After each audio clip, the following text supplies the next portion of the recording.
Hello everyone, and welcome to Soft Stories.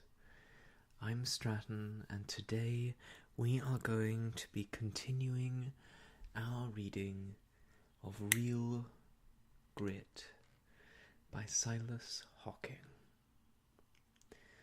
When last we left our hero, Jack Formby, he had disappeared. It has been more than a month since his friends or family have seen him, and only slightly more than that since he was disgraced and let go from the firm of Brown Toadsbees, a financial institution of somewhat dubious reputation. Most who know him believe that he's simply gone off to seek his fortune, and that one day he will turn up in their lives as if he had never left. But two people suspect, or hope, or fear differently.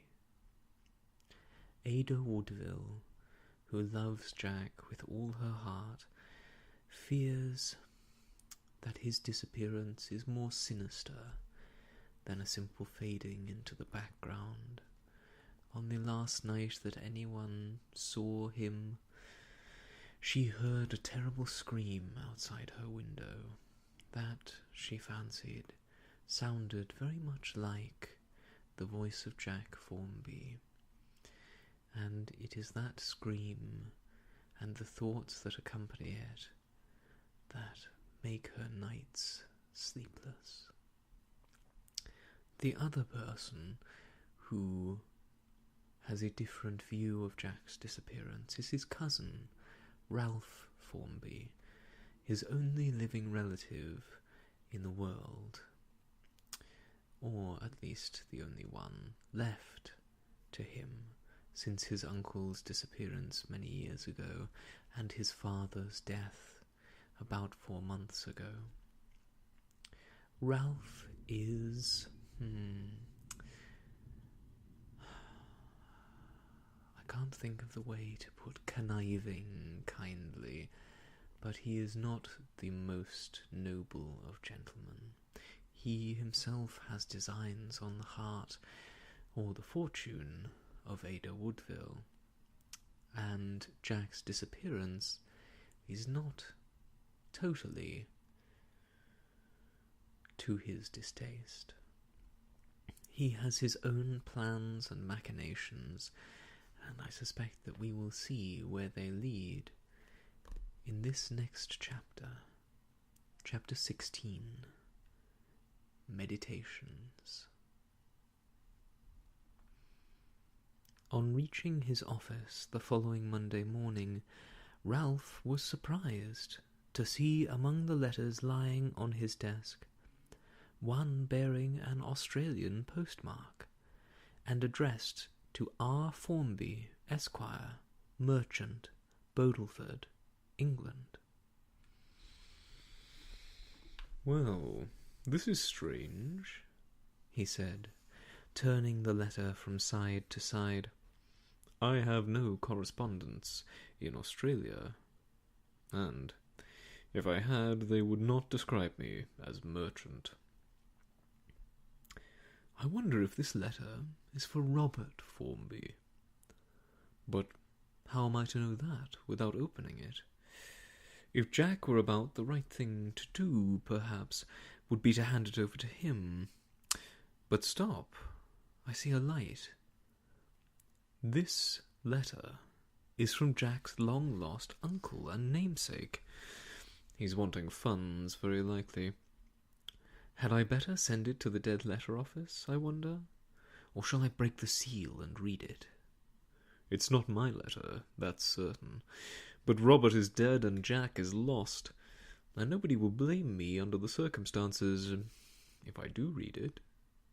I'm next of kin, and that ought to give me a kind of prescriptive right. Moreover, how am I to know the letter is not for me? That is a fair line of argument in case of a dispute. It's addressed R. Formby. I am R. Formby. And as for the word merchant, well, who knows what I am? I am itching to know the contents of the epistle, so here goes. And the next moment, the brick-coloured envelope lay on the desk, and Ralph was eagerly devouring the contents of the letter. When he had finished, he carefully folded it and replaced it in the envelope.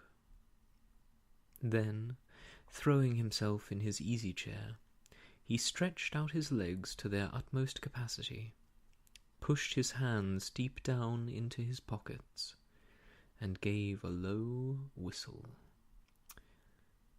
After a while, he picked up the letter again, and read it a second time, more slowly this time, and with an expression of perplexity upon his face.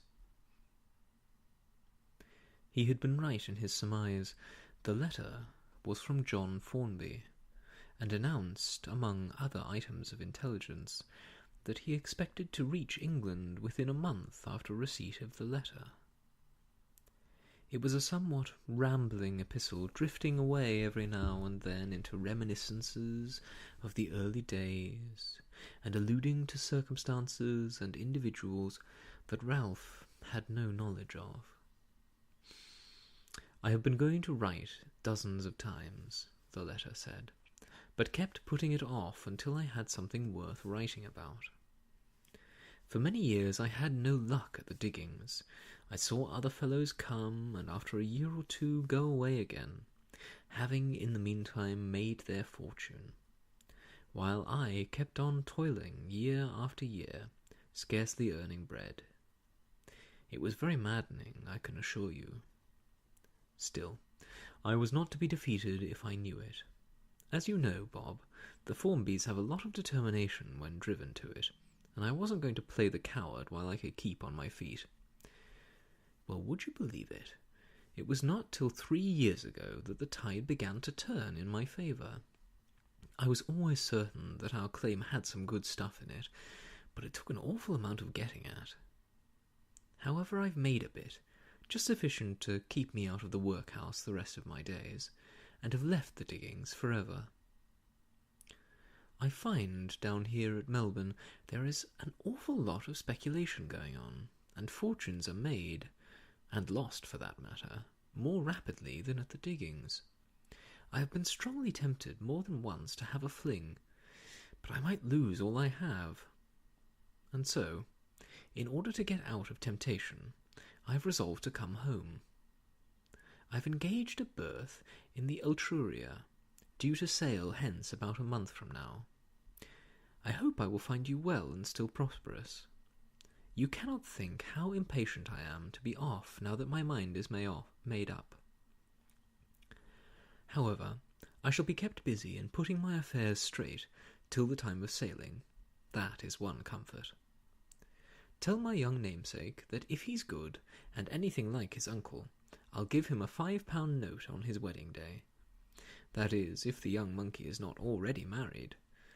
For let me see, he must have reached a marriageable age by this time. Dear me, how the time flies. I have this picture which you sent me 15 years ago, and often wonder if the original of today is anything like it. I ought to say that the Etruria is expected to reach Southampton about September 15th. It will be a great joy to see you again. Much more to the same effect the letter contained, but the foregoing is sufficient for our purpose. Ralph thought of little else during the day, and was somewhat puzzled how to act under the circumstances. I wonder what the old fogey means by just having enough to keep him out of the workhouse, he said to himself. I shouldn't be at all surprised if he hasn't made a pile, as the Yankees say. At any rate, it will be policy on my part to keep on the old fool's lee side when he does come home, and if I can keep Jack out of the way, or persuade the old sinner that his blessed nephew is a rake and a scoundrel. I may come in as next of kin, for all that he has, whether little or much. I think my game now is pretty clear. Hang me if I'm not getting into luck's way. I have now 2 strings to my bow instead of 1. And if I don't work the oracle, my name's not Ralph Formby. And he slapped his leg, with an expression of great good humour, and then proceeded to make a circuit of the office. Hang me, he said to himself at length. I wish Jack was dead and out of the way. I should be easy in my mind then. I would approach Ada in the capacity of a sympathizer, and would soon wiggle myself into her affections. A house in the country and 2,000 a year are not to be sneezed at, though the house is in such an out-of-the-way hole as Cornwall. Well, the girl herself is a fortune to any fellow, independent of her money. Hang me, and I believe I'm 2/3 in love with her already. At any rate, she's the only girl I ever cared 2 straws about, and if there's a chance of winning her, I'll do it. Jack's out of the way, that's one comfort, and the same power that got him out of the way can keep him out. At least, I think so. My difficulty is a present one. I'm short of funds. These philanthropic dodgers are getting worn out. It's worse than useless to appeal for funds to send blankets to the Greenlanders or socks to the Kamkatchans, with the thermometer standing at 90 degrees in the shade. I must start a new society, something nearer me. Let me think now. And he lit a cigar to help him in his meditations. There's the temperance movement, he went on. But no, that field is too well occupied already. Besides, teetotalers are generally too clear-headed to be swindled. I feel there's no opening in that direction.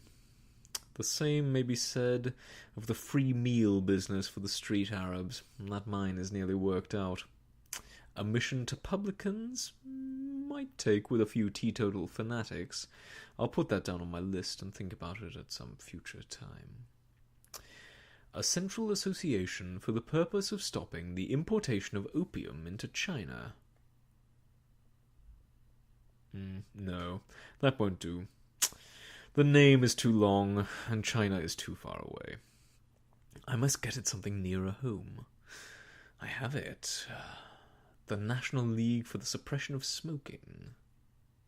That sounds well, and I know a lot of old fools that have a craze on the subject. They believe that tobacco is driving the country to the dogs, and wouldn't mind giving 100 or 2 to help a cause of that sort. I must get out prospectuses at once. Let me think now. And he pulled deliberately at his cigar for some minutes in silence.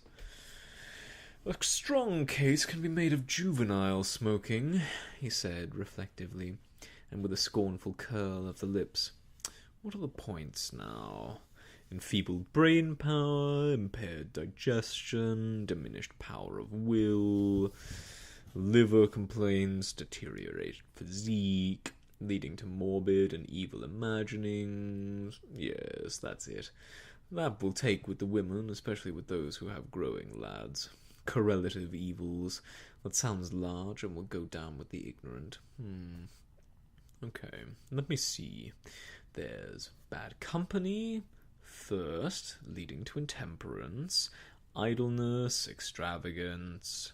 Now for the religious aspect of the subject, as Mr. Brown says. I must draw a harrowing picture here, or it will not be a bit of use. More spent in tobacco than in missionaries. That must be brought prominently forward. The thing will work, I can see. And he threw the stump of his cigar into the grate and lit another. For a quarter of an hour he smoked in silence, then hastily wheeled himself round to his desk, took up his pen, and began to write. Evidently, however, the sentences did not flow very freely, or else they did not look so well on paper as when he had turned them over in his mind, for he constantly tore up the sheets, and threw them into the waste paper basket. At length, he hit upon something that seemed to please him, for he smiled complacently, and even lifted the paper from the desk that he might have a closer look at it.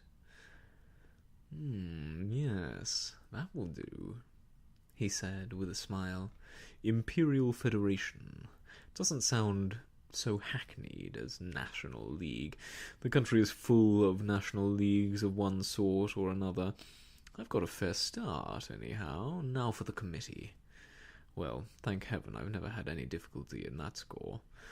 A bogus committee is the easiest thing in the world to manage, and one of the least difficult to manufacture. Let's see, 13 or 14 names will be quite sufficient for the committee, with your humble servant as honorary secretary. And now for the prospectus paper, which naturally divides itself into two parts. First, the evil itself, and second, the means for its suppression. I must be very concise in these points. I have it.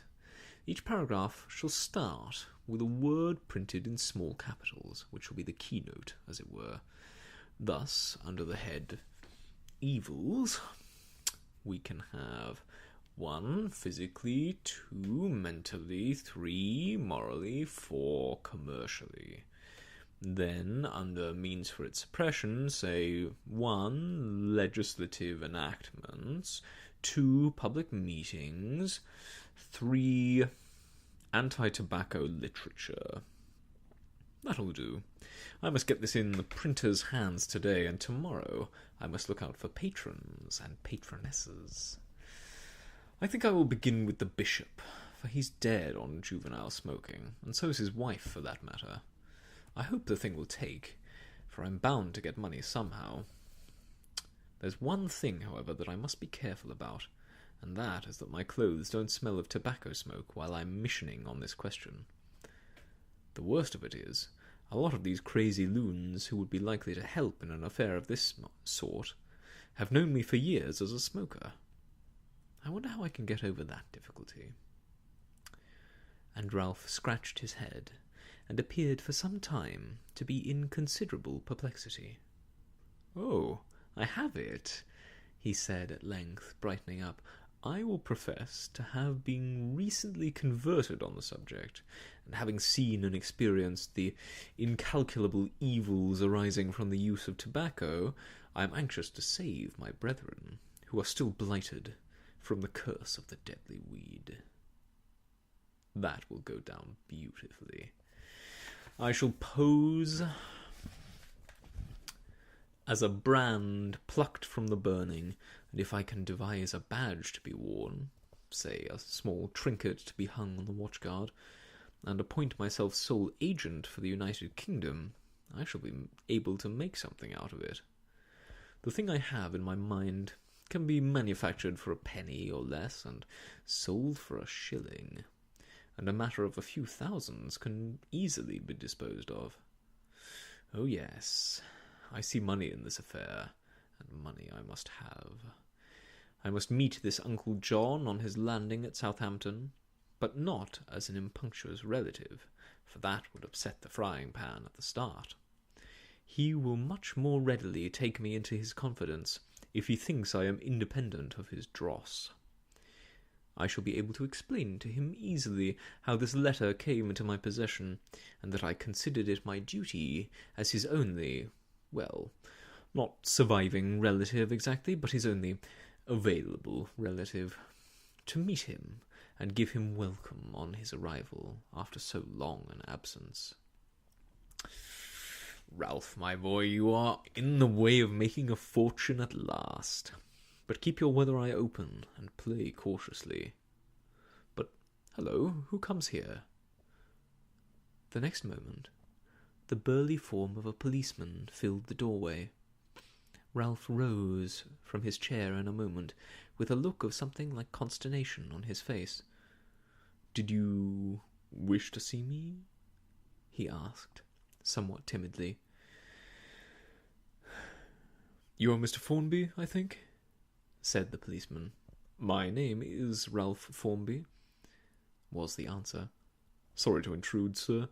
said the policeman with a nod. "But a body's just been found in the Bodle, down by the weir, and as is generally supposed to be a relation of yours." "What? The body of my cousin Jack?" said Ralph in a tone of surprise. "I don't know his name," said the policeman, "but the son of the late Mr. Robert Formby it's supposed to be, and you are desired to come down to the Grapes Hotel to see the body for the purpose of identification." "Oh, dear me, this is awful," said Ralph, in tones of well-feigned concern. "I will be with you in a moment." And seizing his hat and walking-stick, he hurried out of the office, carefully locking the door behind him. Oh dear. We shall have to see what exactly the case of the matter is. Chapter 17. Taken to Task. Ralph was in wonderfully high spirits when he returned to his office a few hours later. Though he was not absolutely certain that the body he had seen was that of his cousin Jack, he was morally certain, as he expressed it to himself, while all the facts, as far as they could be ascertained, favoured that conclusion. On reaching his office, he took pen and paper and jotted down the main points of evidence as they occurred to him, and which assumed the following order. 1. The body is that of a young man. 2. The body has been in the water at least a month. 3. Jack is the only young man known to be missing. 4. Jack suddenly disappeared more than a month ago. 5. When last seen alive, he was walking alone on the banks of the Bodle. 6. His circumstances were such that it is not surprising he should commit suicide. 7. On a slip of paper in one of his pockets, the following words were written: "This is the end of a useless life. Make no inquiries. I am an orphan and friendless." Ralph read over these points after he had jotted them down, with great deliberation, and with a smile of much complacency. "Yes, it's safe enough," he said to himself, lighting a cigar, and throwing himself back in a chair. "The evidence is overwhelming, and amounts almost to demonstration. That he should say nothing to me of his intentions is not surprising. People who are meditating suicide do not always take their friends into their confidence. Moreover, in Jack's case, it was most likely a sudden impulse. The sight of the dark, sluggish river, and the remembrance of his own wrongs gave birth to the desire to be free from it all. Hence the fatal plunge. Bless me, if I were a judge or a barrister, or even a coroner, I could make quite a speech on the subject." And he chuckled softly to himself, and languidly watched the blue wreaths of smoke curling above his head. "Bless me," he went on after a while, "things could not shape themselves more favourably than they are doing. My only rival now is out of the way. Hence Ada shall be mine, and her money. And if that old fool who's returning from Australia has any money, why, that must be mine also. Toadsby will want a big commission, I dare say, but I can always manage him." And he took his cigar out of his mouth and began to hum, "So let's be happy while we may, and smile at cark and care." The jury found a verdict of found drowned, and the body was buried on the following day at public expense. Ralph refused to commit himself in any way. To have the expense of a funeral thrown upon him was clearly his duty to avoid, and he avoided it. He began to fear, afterwards, that he had made a mistake. If he had given the body a decent burial, it would not only have raised him in the estimation of most people, but it would also have settled the question of identity. As it was, a doubt was left to simmer in the public mind, and a doubt not at all complimentary to himself. Either Mr. Ralph Formby does not believe his cousin is dead, or else he has acted a mean and unfeeling part, was the shape it took. This view of the case never occurred to Ralph till the middle of the following week, when on a visit to the Netherbys. He purposely kept away until they had somewhat recovered the painful shock the newspaper reports had given them. He found Ada pale and hollow-eyed. She had tried her best to hide her grief, but it was more than she could accomplish. Night after night she had sobbed herself to sleep, and awoke again with the first glimmer of dawn, unrested and unrefreshed. It seemed to her as though she had been the cause of Jack's destruction. If she had followed the lead of her heart instead of her opinions, all might have been different. And yet, she wailed to herself, I did what I thought was right, and for the best. Oh, why did I ever come to this place? Why did we ever meet to be parted in this way? I will go back again to the old home. I ought to have gone back sooner, and I will try to forget that I ever left it. And perhaps, in time, all that has happened here will seem like a painful dream. She seemed more reconciled after she had come to that resolution, and on the following day began to make preparations for her departure. No one manifested very much surprise, for it was quite understood when she came to Netherby Hall that she was to spend some portion of each year in her native county. Indeed, if any surprise was felt at all, it was that she had remained so long. She had just completed her packing on the day that Ralph called. Though pale and hollow-eyed, as we have before intimated, she was very calm and collected, and was determined, if possible, not to betray any emotion. Her welcome to Ralph was more than usually cordial, a fact he noted with evident satisfaction. I wanted to see you very much, she said, at the very first opportunity she had of speaking with him alone. And I wanted no less to see you, was the gallant, though somewhat unguarded, reply. She blushed a little, but took no further notice of his words. I wanted to speak with you, respecting your cousin, she said, in a hard, unnatural tone of voice. You saw his body, I think? I did, Miss Woodville. It has been a great blow to me, as you can well imagine. It has been a blow to us all, she answered evasively. He was such a true friend. A truer never breathed, said Ralph, with well-feigned emotion. You are quite certain that it was he? Ada asked, after a pause, watching him narrowly at the same time. Well, I ought to say, not quite certain, was the reply, and yet I am morally certain. You would not swear it was he? Ada asked. Well, no, and yet I have not the least shadow of doubt on my own mind. You say you do not doubt it was he? I do not doubt it for a moment.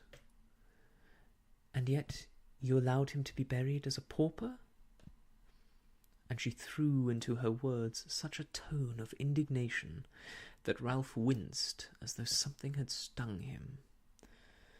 I beg your pardon, Miss Woodville, he said at length in some confusion. I think you misunderstand me. I said I was not absolutely certain, and at the inquest I said I was not able to swear that it was my cousin.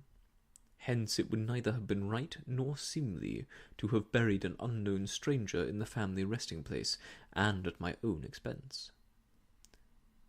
Then you think it is quite possible that Jack is still alive? Well, stammered Ralph, in worse confusion than ever. You see, you place me in somewhat of a difficult position by such direct questions. There is, of course, a bare possibility that Jack is still alive.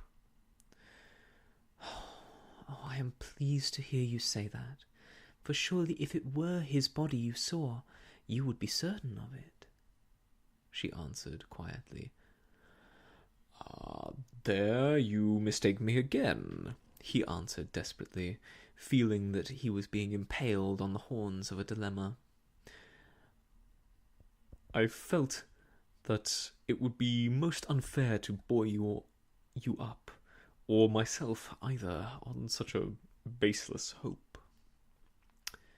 Why baseless? She asked. You're not certain that your cousin is dead? No, not absolutely certain, and yet, as I said before, I am morally certain. Excuse me, Mr. Formby, she said, with flushing eyes, if I fail to understand you.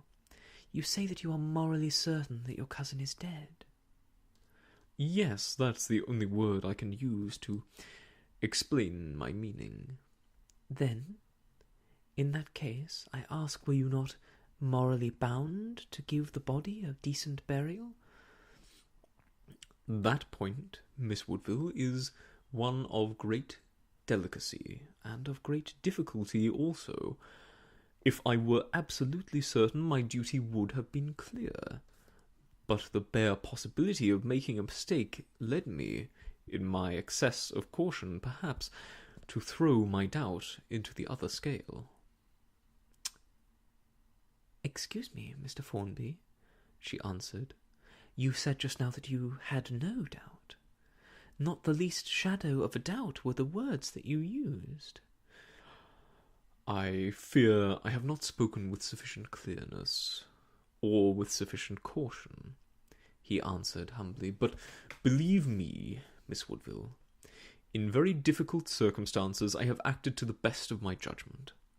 At first the shock was so great, and my grief was so overwhelming, that I refused to believe that my cousin and only relative was really dead. But since then, when weighing calmly all the fragments of evidence, I am sorry that I have been able to arrive only at one conclusion, and that is that my genial, genuine, true-hearted cousin is no more. And Ralph brushed his hand quickly across his eyes, as though he would hide the too patent evidence of his grief. It seems to me that you confuse the issue, Ada answered after a somewhat awkward pause. I own that I am not skilled in dialectics, but to me the case is simply this. Either you do not believe your cousin is dead, or you have not acted according to your convictions. Ralph looked grieved, but vouchsafed no reply. I hope I have not been rude, Ada went on after a pause, but your action in the matter had given us all a glimmer of hope, and I wanted, if possible, that hope strengthened and confirmed. You will believe I acted according to my then convictions, will you not? He asked abruptly. Oh, yes, I will believe that, she answered, for that means that up to last Thursday you did not believe your cousin was dead. Just so, he answered uneasily. And first convictions are often safest, she said. It may be so, he answered slowly, glad to escape her pitiless logic by any means, though inwardly he cursed himself for allowing himself to be led into such a trap. The arrival of Kate upon the scene at this point put an end to any further conversation, though Ada managed to whisper to him before he left that evening, "I am so glad you came today, for your conversation has given me quite a new hope." For a moment his face clouded, though she did not notice it. Then, with a bland smile, he answered, "I would do anything to give you happiness," and so departed. No sooner was he out of the house, however, than he clenched his fists and muttered to himself, "Curse my stupid folly! I might have seen what my penny-wise policy would have led to. And now what am I to do? I know no more than Adam. Whether it is better she should believe that I am an unfeeling and an unchristian clown, or believe that Jack is still living, I am unable to determine. Either alternative is fatal to my suit." And he strode rapidly on toward the little station at Esbrig, although he had plenty of time to catch the train. "Fool that I am!" he hissed between his set teeth. "Though I possess all the trump cards, I am in danger of losing the game. If she loses faith in me, my game is up. Hitherto she has regarded me as a kind of saint, I know. That delusion must be kept up, whatever happens. And yet, while she has a suspicion that Jack may be still alive, all my wooing will be in vain. It has ever been so. That branch of the Formby family has always succeeded, and ours has always failed. We struggle for supremacy, and they beat us back. They get the honours, and we get the kicks. Surely that is at an end now. But for this uncle turning up, I should have been the last of the race. I must be careful, and the prize may yet be mine." And with this reflection, he entered the station, and soon after was being whirled swiftly along towards Bodelford. And that is where we will end today, with the machinations of Ralph Formby fully exposed. Oh my gosh, what a cad. He cares not for his cousin, nor for the woman that loves him. He cares only for money, and for his own advancement. A trait that we see in many people today, and in days gone by. I hope that one day it will be different, but I suppose we'll see. We will certainly see what comes of Ralph's schemings later on in the novel. I look forward to reading it, and I hope that you'll join me to see what happens next in Real Grit by Silas Hocking. Until then, goodbye.